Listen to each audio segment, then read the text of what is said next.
This is CNBC's live blog tracking developments on the war in Ukraine. See below for the latest updates. U.S. journalist Tucker Carlson has reportedly left Russia following his interview with Russian President Vladimir Putin, while Ukraine remains conspicuously silent on his request to interview Ukraine's leader Volodymyr Zelensky. Russian online news outlet MASH published a photo of Carlson purportedly on a night flight from Moscow to Belgrade, Russian news agency TASS reported Thursday. CNBC was unable to verify the report. The former Fox News host was spotted in Moscow earlier this week, fueling speculation that he was in Russia's capital to interview Putin.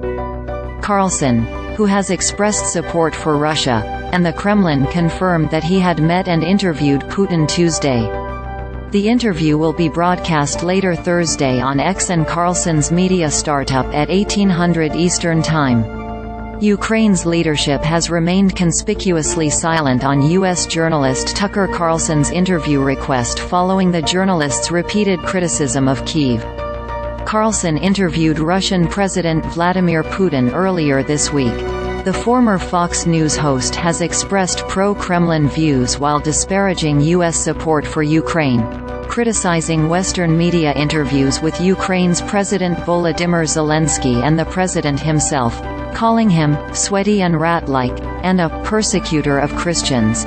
Carlson said he'd also requested an interview with Ukraine's president, although there has been no public response from Kyiv. Zelensky has not commented on the Putin interview either.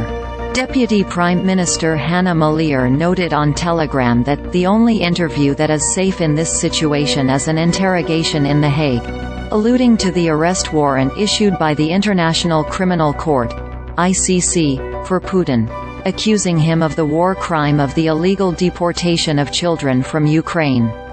Russia said the ICC's actions were outrageous, and that it did not recognize the jurisdiction of the ICC.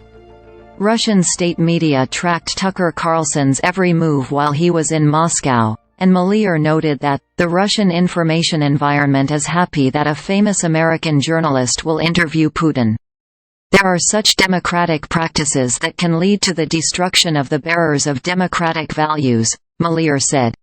"As soon as they start a discussion about why Putin is doing this, where something human is hidden in him, which will smile and make a witty joke, that freedom of speech must be absolute, that two sides must be listened to, the countdown to their influence in the world will begin. They will imperceptibly hand it over to Putin," she said. Putin's interview to anyone outside the Russian Federation is a recognition of his status and the opening of Pandora's box. A chain reaction follows, Maliar added. U.S. journalist Tucker Carlson has reportedly left Russia following his interview with Russian President Vladimir Putin.